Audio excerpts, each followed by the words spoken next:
guys! Welcome back to my channel. So today I'm gonna do an unboxing video.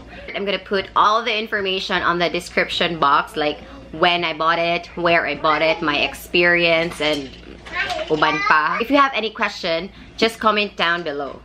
Okay, para ma-answer na ko siya. So anyway, let's